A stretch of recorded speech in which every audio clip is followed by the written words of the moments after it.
melakukan perbuatan memperkaya diri sendiri atau orang lain atau suatu korporasi. Rp1 pun penuntut umum tidak bisa membuktikan adanya aliran dana yang masuk ke terdakwa.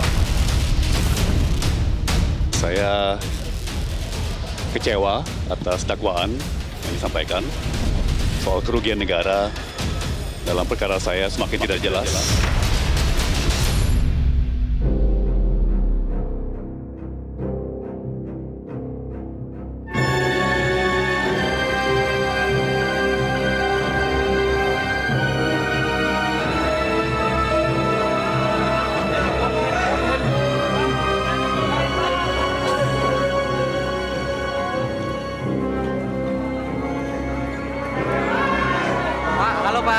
Halo Pak.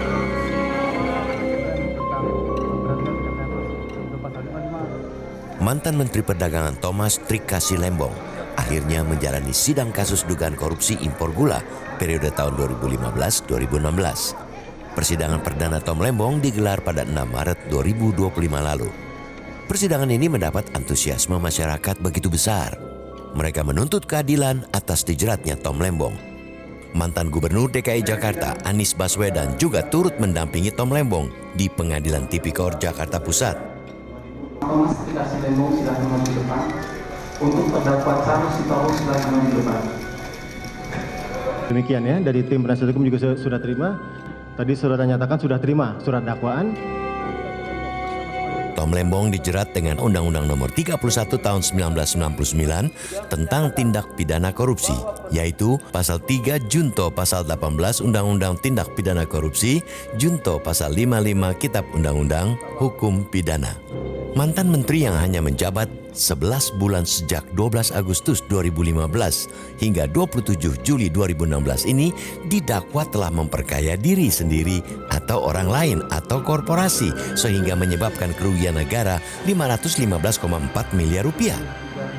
Dalam dakwaan, jaksa penuntut menyebut Tom Lembong telah melakukan perbuatan melawan hukum dengan menerbitkan surat persetujuan impor gula kristal mentah kepada 10 perusahaan gula swasta tanpa melalui pembahasan rakor antar kementerian dan rekomendasi dari Kementerian Perindustrian.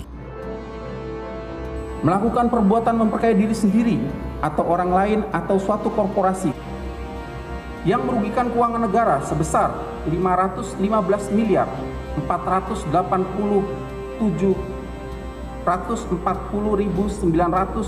rupiah, 36 sen.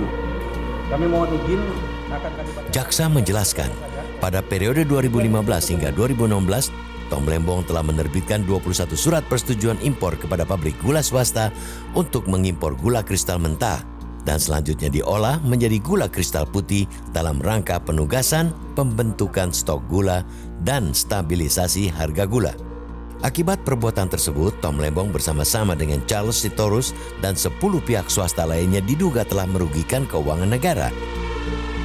Jaksa menjelaskan, kebijakan tersebut menyalahi Peraturan Menteri Perdagangan Nomor 117 Tahun 2015 tentang ketentuan impor gula dan tanpa keputusan Rapat Koordinasi Kementerian Pangan pada 12 Mei 2015. Kemudian bagaimana sikap saudara terhadap dakwaan tersebut? Apakah akan menyampaikan sendiri atau diwakili oleh tim penasihat hukum? Ya, Bapak-bapak, mohon izin akan disampaikan oleh penasihat hukum. Baik, silakan. Terima kasih. Di hari yang sama, pembacaan dakwaan Tom Lembong langsung menyatakan eksepsi atau bantahan. Kuasa hukum beranggapan dakwaan jaksa error in persona, alias salah sasaran atau salah orang. Jaksa juga dianggap tidak bisa membuktikan adanya aliran uang atau keuntungan yang dinikmati oleh Tom Lembong. Majelis Hakim yang terhormat, peradilan sebagai benteng terakhir bagi para pencari keadilan, menjadi rumah perlindungan bagi siapa saja warga negara yang diperlakukan sewenang-wenang. Majelis Hakim yang terhormat, sungguh kami miris terdakwa disangka melakukan korupsi, sementara Rp1 pun penuntut umum tidak bisa membuktikan adanya aliran dana yang masuk ke terdakwa baik secara langsung ataupun tidak langsung. Kuasa hukum menjelaskan, perbuatan Tom Lembong mengeluarkan persetujuan impor gula bukanlah jenis tindak pidana korupsi. pelanggaran yang disebutkan dalam dakwaan jaksa penuntut umum tidak ada satupun yang secara tegas dinyatakan dalam undang-undang sebagai tindak pidana korupsi. Inkasu, Undang-Undang Pangan, Undang-Undang Perlindungan dan Pemberdayaan Petani, serta Undang-Undang Perdagangan. Tidak ada undang-undang tindak pidana korupsi. Bahwa sekalipun terdapat pelanggaran dalam melaksanakan kewenangannya sebagai pejabat tata usaha negara, maka sanksinya administrasi berupa ganti kerugian dan bukan tindak pidana korupsi. Terdakwa tetap dalam tahanan, sidang hari ini selesai dan ditutup.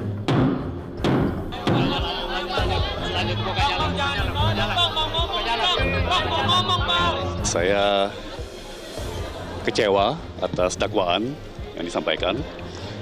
Ya, sebagai contoh dalam situasi di mana soal kerugian negara dalam perkara saya semakin tidak jelas, ya, tidak ada lampiran audit BPKP yang menguraikan dasar perhitungan kerugian negara tersebut.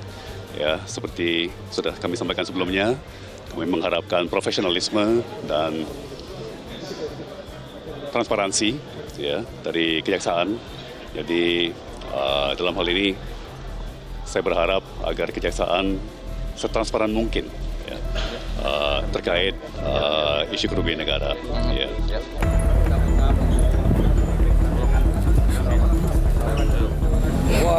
Sebagai sahabat, saya ingin hadir bersama, melihat dari dekat, dan kami percaya Majelis Hakim akan ambil keputusan berdasarkan prinsip keadilan, prinsip kepastian hukum, objektivitas. Dan tadi saya bersyukur bahwa eksepsi juga dibacakan hari ini, sehingga masyarakat luas mendapatkan informasi yang lengkap. Bukan hanya dakwaannya, tapi juga eksepsinya diperdengarkan di hari yang sama. Saya ingin sampaikan terima kasih Majelis Hakim. Baik. Kalau apakah menurut Mas Anies nantinya ini akan mengeringankan dari sisi Pak Tomlembo? Kita lihat proses hukum, percayakan kepada tim hukum dan Majelis Hakim.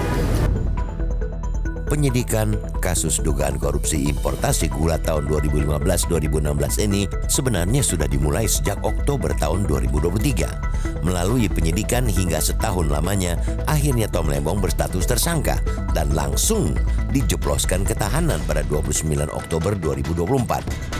Sebelumnya, Kejaksaan juga telah menetapkan Direktur Pengembangan Bisnis PT PPI, Charles Sitorus, sebagai tersangka.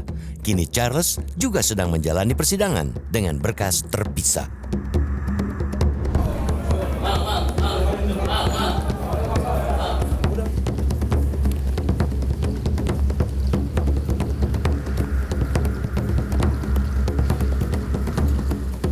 Tomlembo merasa kasus importasi gula yang menjeratnya syarat politisasi.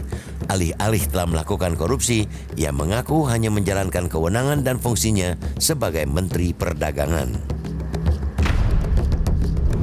Bahkan dalam rapat koordinasi dengan Presiden pada waktu itu Pak Jokowi, Tomlembo juga menyampaikan rencana ini. Jadi tidak ada yang ditutup-tutupin.